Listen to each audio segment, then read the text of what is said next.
Olá, bem-vindos ao Perspectiva Mesozoica e hoje nós vamos dar uma olhada no Loxceratops da PNSO.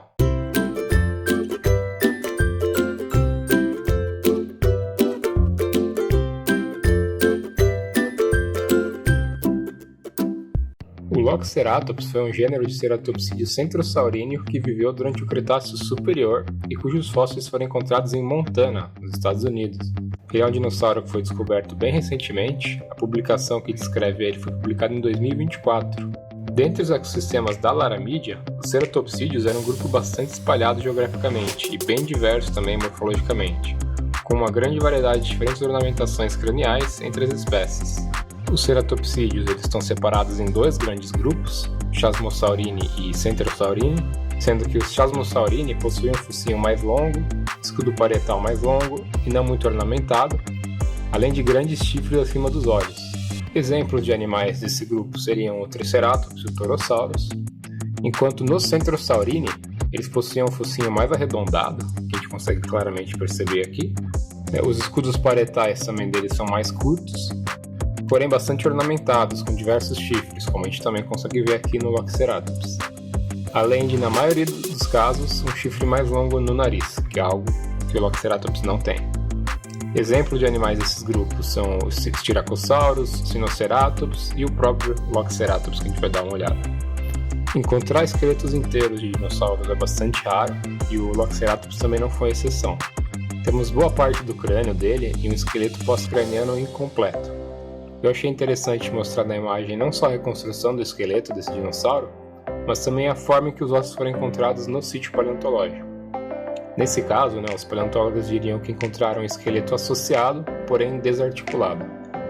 Associado porque são ossos de um mesmo indivíduo encontrados juntos na mesma rocha, e desarticulado porque os ossos não se encontram conectados na posição que o animal teria em vida. Agora vocês estão vendo o fóssil do crânio do Loxceratops, reconstruído como ele provavelmente era em vida, tal como uma ilustração científica desse crânio. Talvez você tenha reparado que os ornamentos da crista parietal não são totalmente simétricos, isso é algo que provavelmente era muito comum nesse grupo de dinossauros, e eu vou trazer o modelo um pouco para perto para a gente comparar essa simetria. Afinal de contas, a PNSO reproduziu muito bem o holótipo desse gênero no modelo deles. Começando então pelos epiparietaes 1, que seriam esses dois aqui. Eles vão aparecer na imagem como EP1, se você quiser dar uma comparada. Repare que o desse lado, que é o nosso lado direito aqui, ele é bem mais longo do que esse lado esquerdo, que é curtinho, ele chega quase na metade do outro. E também os epiparietaes 2, que seriam esses dois, aparecendo como EP2 na imagem do esqueleto. Eles também são assimétricos. Esse lado aqui da nossa esquerda, seria a direita do animal, ele é mais longo, do que o da esquerda. Isso não está tão aparente no modelo, mas se você olhar na ilustração aí do crânio, você vê que é bem assimétrico mesmo. E ele não está tão aparente aqui porque aqui ele retrata o animal em vida, Esses ossos seriam cobertos por uma camada de queratina, então não seria exatamente do jeito que está na reconstrução do crânio, Eles seriam um pouco diferentes, seria um pouco maior, por isso que aqui também essa diferença está mais sutil, essa assimetria. Mas dá para perceber, esse aqui ele é um pouco mais baixo e um pouco mais curto do que esse outro epiparietal aqui. Nós temos também esse chifre aqui, que ele tem apenas do lado direito do animal, no nosso lado esquerdo, você consegue ver super bem no crânio também, na reconstrução do crânio, que ele não tem desse outro lado aqui. E por fim, ele tem também o epiparietal 4, que seria esse daqui, EP4 na imagem, mais elevado desse lado do que desse daqui. Esses seriam os dois EP4, Esse segundo chifre aqui e esse primeiro. Então essas são as diferenças mais notáveis, mas se você observar bem, vai ver que praticamente todos os epiparietaes e todos os episcosomais, que seriam os de baixo aqui, são um pouco assimétricos. Vamos dar uma olhada no modelo então, começando pelo crânio, e a primeira coisa que eu vou chamar a atenção aqui para vocês é nesse brilho que ele tem em toda a região aqui da cabeça dele. A PNSO aplicou alguma coisa aqui, algum verniz, uma tinta, não sei exatamente o que eles aplicaram, não só nos chifres, mas em toda a cabeça, inclusive aqui no bico dele. E ele dá uma aparência mais úmida, mais brilhosa para essa parte do dinossauro. Ficou bem legal. É algo que a gente não vê aí em todo o modelo do ceratopsídeo. Inclusive eu trouxe depois alguns aqui pra gente comparar também no final do vídeo. Mas é um detalhe que eles colocaram, ficou bem legal. A gente já deu um pouco uma olhada nos chifres dele, né, nos epiparietais, etc. Mas vamos olhar de novo agora, dando uma percebida um pouco mais na cor deles, né? Eles têm essa cor marrom acastanhada, que não é uma cor única, né? Existe aqui uma variação. Na parte mais alta eles são um pouco mais escuros, depois eles passam para um castanho mesmo, né? Um marrom avermelhado, até passar para um marrom mais claro na parte de baixo dos chifres, né? Isso a gente percebe sobretudo nesses dois aqui, que são maiores, mas em todos os chifres também, né? Tanto esse aqui, você vê essa mudança, né, de coloração, as pontas mais escuras e a base mais castanha. Nos epiparietais 1 também. Nesses que estão na lateral, como eles são bem pequenos, a gente acha uma coloração mais única. Talvez esses aqui de cima tenham um pouco de uma coloração mais escura na base, né? Posso confundir até com essa coloração aqui ao redor do osso parietal dele, né? A gente tem também esses dois padrões aqui no escudo parietal dele. Isso é especulativo, né? A gente não sabe que cores esses bichos teriam nessas regiões e muito menos quais padrões seriam essas cores. Mas está dentro do que a gente imagina, né? No sentido que a gente acha que provavelmente isso aqui era bem colorido para chamar atenção, né? Para ter aí um reconhecimento interespecífico, para às vezes impressionar uma fêmea, ou até, né, como seria esse caso aqui, simulando olhos, né? Talvez para afugentar um predador, né? Para o bicho parecer maior do que ele realmente era. Então ficou legal, tá dentro do que a gente imagina que esses bichos poderiam ter. Mas o padrão e as cores exatas provavelmente a gente nunca vai saber, infelizmente. Virando ele aqui um pouco de lado, vamos dar uma olhada no bico dele, né, que é bem característico desses Centrosaurines, que é esse bico mais arredondadão aqui, bem grande, né? Se você olhar, inclusive, o esqueleto dele, você vê que tem uma baita fossa nasal aqui. Mas ele também tem essa coloração, que aqui em cima, né, onde forma o bico mesmo, né, tem uma queratina mais escura, e aqui na área do nariz dele, você vê a transição de novo, né, do acastanhado para uma cor mais clara, com uma mancha aqui, né, no meio do nariz dele. No osso julgal aqui também ele é mais amarronzado, e você vê ao redor, né, desse chifrinho aqui uma área mais escura também. O olho dele é laranja, um olho alaranjado. Dá pra ver aqui o interior da boca dele. Dá pra ver as coanas, né, e os dentes que eles teriam aqui, né, nas partes laterais.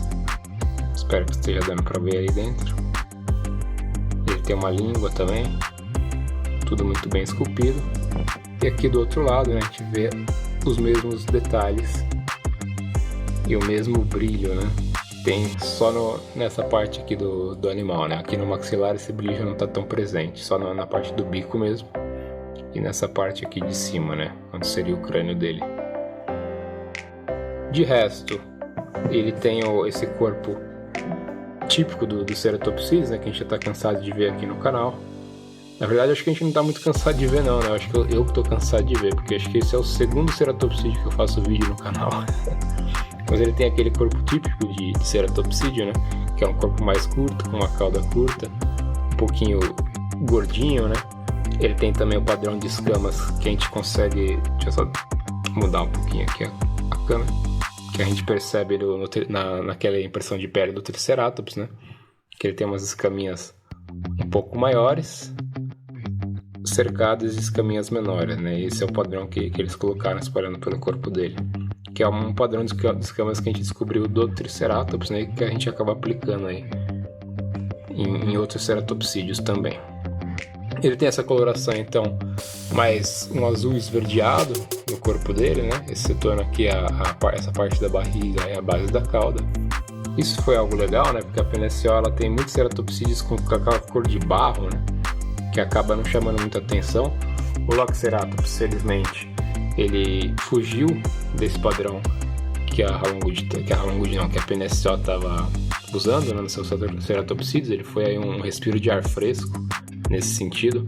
E acabou sendo, eu acho que o ceratopsídeo mais bonito deles, pelo menos na minha opinião. É um que eu fortemente recomendo. Então ele tem esse tom mais azul esverdeado, né? E ele tem essas listras irregulares, né? Espalhadas pelo corpo na coloração marrom. A gente vê isso aqui de cima também. Inclusive vamos dar uma olhada aqui atrás do escudo dele. Deixa eu só tentar focar. Aqui ó, você vê que ele tem sim, né, não sei se está dando para ver tão bem. Deixa eu ver se eu consigo trazer um pouco mais perto e focar aqui. Você vê que ele tem detalhamentos, né? Tem inclusive diferenciação de cor. E ele tem umas escaminhas também aqui nessa região esculpidas. Então eles não deixam, às vezes eles acabam meio que largando a mão, né, de colocar detalhamento aqui, mas isso não aconteceu no caso do Loxeratops. E aqui a gente vê de novo, né, do outro lado, aquele mesmo padrão de cores. As patas típicas de ceratopsídeos, né, são 5 dígitos, sendo que 2 dígitos são quase vestigiais, né, eles ficam elevados, eles não tocam o chão.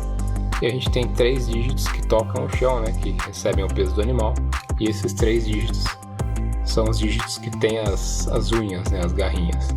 Isso está correto aqui, eles só pintaram nesses 3. Mesma coisa aqui desse outro lado. Enquanto na pata traseira, nós temos aqui os 4 dígitos que tocam o chão. Essa outra pata que ele está levantando ela, né, que ele está caminhando. Mas tudo muito bem pintado. Olhando ele aqui por baixo, aquela coloração, ele tem um padrão de escamas um pouquinho diferente aqui na região da barriga, né? Dá pra ver umas escamas mais enfileiradas, né?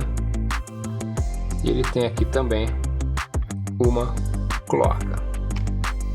Em relação ao tamanho, o modelo ele tem cerca de, vamos ver, 18 centímetros de comprimento, aqui da ponta do chifre até a ponta da cauda. Enquanto na altura, o ponto mais alto dele seriam os epiparietais aqui, ele tem um pouco mais de que 9,5 centímetros, quase 10 centímetros de altura. E aqui uma breve comparação do Loxeratops com 2 ceratopsídeos, que são na verdade do grupo Chasmosaurini, que é o Torosaurus, e o Triceratops da Alongur. São 2 modelos bem bonitos e se você curtir eles, fica ligado que em breve deve aparecer review deles no canal. Bom, esse então foi o review do Loxeratops da PNSO, espero que vocês tenham curtido. Se vocês curtirem, por favor, deixem um like, que já me ajuda. Caso você não seja inscrito no canal e se interessa no assunto, por favor, faça a inscrição, tem bastante vídeo de review de dinossauros e outras coisas relacionadas, que já estão no canal e muito mais por vir. Então, faça a inscrição. A gente se vê no próximo vídeo. Até lá e um abraço.